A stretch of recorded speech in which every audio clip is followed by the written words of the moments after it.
Okay, Shalom, giving all praises to Yahweh, Bahashem, Yahweh Shai, Bahashem, Rakah Quadash.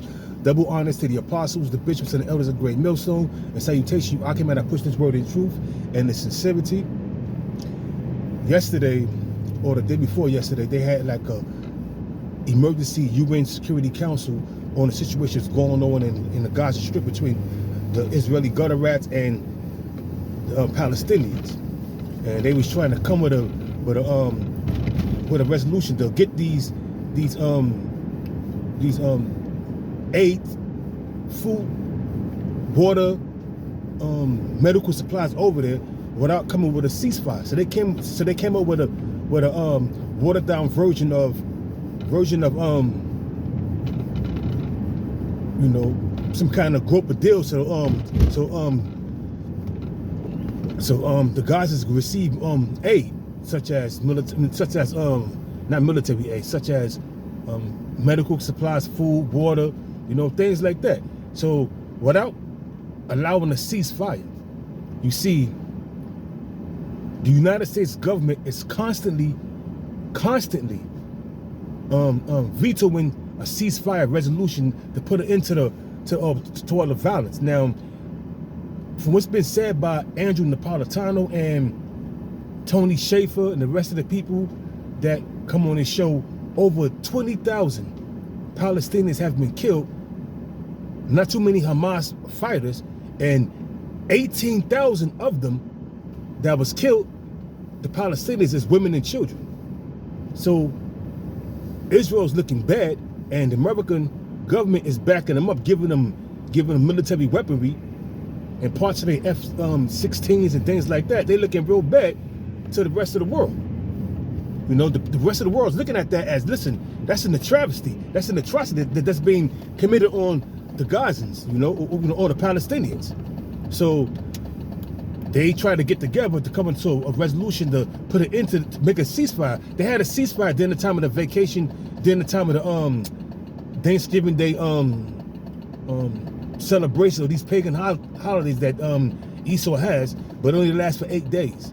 So what they did was, all these nations are coming together and they trying to get a UN Security Council to put an end to this. But it's not, but America keep on vetoing it. So when you think about shit like that, you think about you think about Jeremiah 40, just like a Jeremiah 50 and 45, the least of the flock shall draw them out.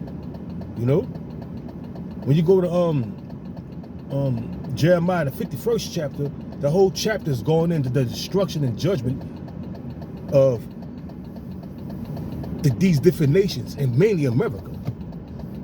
When you go into Jeremiah, the 51st chapter, the whole chapter is going into the destruction and the judgment of America. To keep it frank with you, the whole chapter is dedicated to the destruction of Babylon, America. Joel chapter 3 verse 19 goes into why America is going to be destroyed. For all the violence against Judah, it says Egypt shall be a desolation, you know, and Edom a desolate wilderness, roughly paraphrasing it. Why?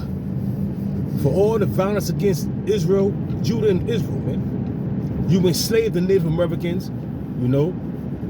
Well, you damn near genocide of Native Americans and enslaved Judah, Benjamin, and Levi.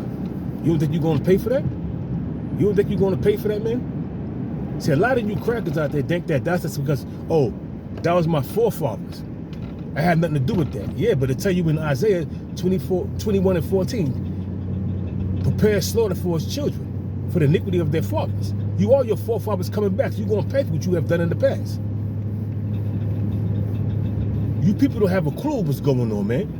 Because you don't have a spiritual mindset to look at, all right, everything is recycled, everything is reincarnated, you know what I'm saying? So we have to pay for our sins, what we have done in the past. Talking about Judah, Benjamin, and Levi, and the rest of the tribes. We sinned against the Lord greatly by bowing down to different idols and all that. We have to pay for them sins, so you got to pay for yours. America's a bloody city, man. America's a racist. America was built on racism, white Jesus, and a whole bunch of false Christian values where they can go around and colonizing everybody and raping, robbing, and pillaging everybody, poisoning everybody, bombing everybody.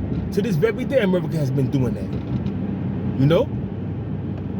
That's why you're going to be Obadiah 1:18, man. For the violence you have done against Judah, Benjamin, Levi, and all the rest of the tribe, all down to Issachar.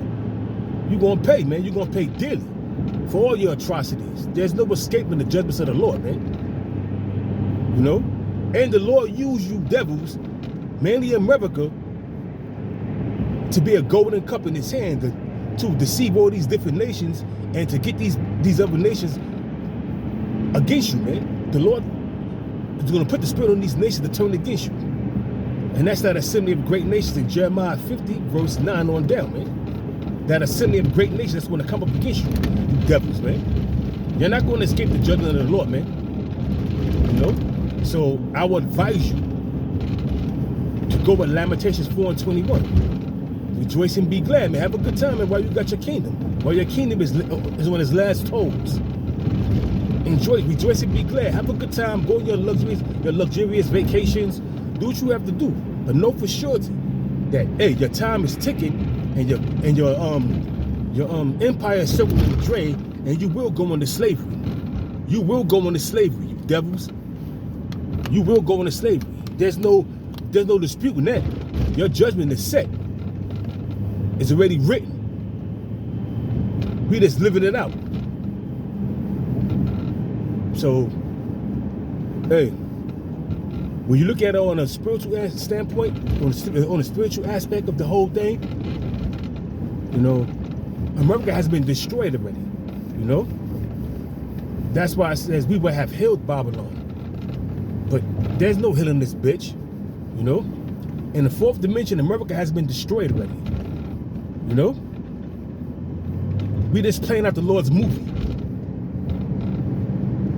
We just playing out the Lord's movie. That's why it says we will have healed Babylon. But Babylon can't be healed, you know what I'm saying? Why? Because the foundation is twisted, the morality is twisted, the economy is twisted, you know? Everything is upside down, you know? This country is just existed for the moment. None of these nations respect America no more. None of these nations fear America no more because they got the same military might. All you need to have to stand up to America is nuclear weapons and the backing of a nation that has nuclear weapons, such as Russia and China. That's backing, Russia is backing Iran. You know, they're making deals with all these different other nations like the BRICS nations, you know, which Russia's a part, you know, China's a part. So, hey, man, nobody is willing to deal with America's bullshit no more, you know?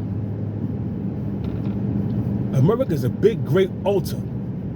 Just like the Apostle Tahar says, America's a great big altar, and it's going to be a sacrifice when the Lord allow these different nations, put the spirit on these different nations to do what he created them to do what he created these missiles for, to destroy America. And certain parts of Russia is going to be hit, certain parts of China. That's why I said the earth is going to roll to and fro like a drunken. What can make the earth roll to and fro like a drunken? Nuclear missiles being shot off from one end of the earth to the next.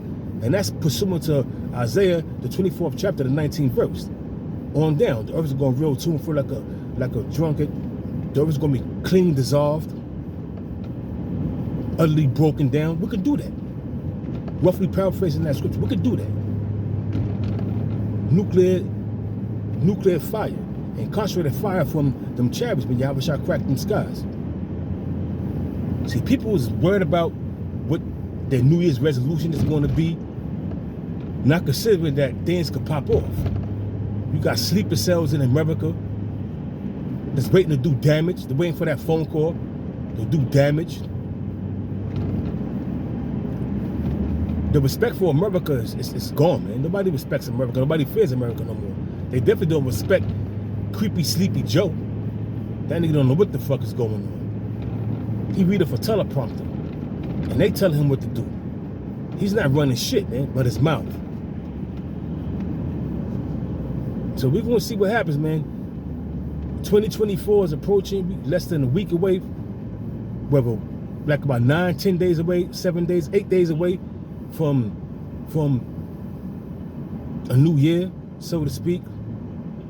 according to this Gregorian calendar. But we know that the new year is in the spring. It's not in the dead of winter in January. But, hey, people are preparing, buying liquor, buying this, buying that, so they can celebrate these pagan festivals. And we know about, and when you go deeper to New Year's, that was a dreadful day during the time of us being enslaved, because every New Year they would sell off family members. Every New Year they would sell off family members. Look it up. Break up the family by selling them to different plantations, you know, which is totally wicked to do. But that's this devil for you. This devil going to pay for everything he have done and what he's doing now. Like you got the David Rockefeller, you got the Queen Elizabeth that passed, you got this dude Zygmunt Brzezinski, whatever his name is. You have Henry Kissinger that has passed. You think that just because they lived a good life, died at the age of 100, died at the age of 102, living long lives, doesn't mean they're not going to pay. Just because you live a long life in this society, but what about the next life? You're going to pay. You're going to be a perpetual slave. You're going to be a perpetual slave in the kingdom. You know? And that's just facts. Everybody pays. No one escapes. No one escapes the judgment of the Lord. Everybody pays. And this dude Henry Kissinger was doing all kind of madness, man. Ecclesiastes chapter 8, verse 11. Because sentence against the evil work is not executed speedily, therefore the hearts of the sons of men are fully set them to do evil, man. It says, though a sinner will live a long time and not be judged, how about, roughly paraphrased, it's going to go well with the righteous. Just because you escaped your judgment, you lived a wicked life, you went to the spirit world, but now you're in the spirit world, but now you receive your judgment. Now you know now, because up in the spirit world you are at rest, but now you know, when you come back in the flesh, your ass is going to be a perpetual slave, and we're going to deal with you in a rough way. We're going to fuck you up 9 ways of goddamn, from sun up to sundown, you're going to get fucked up. We're going to think of ways to whip your ass. We're going to think of ways to torture your bitch asses. There's no escaping the judgments. So with that, I'm at my destination. Just want to, turn on the camera and bring out a few scriptures and throw up a video. Lord willing was edifying. So with that, I'm going to say shalom.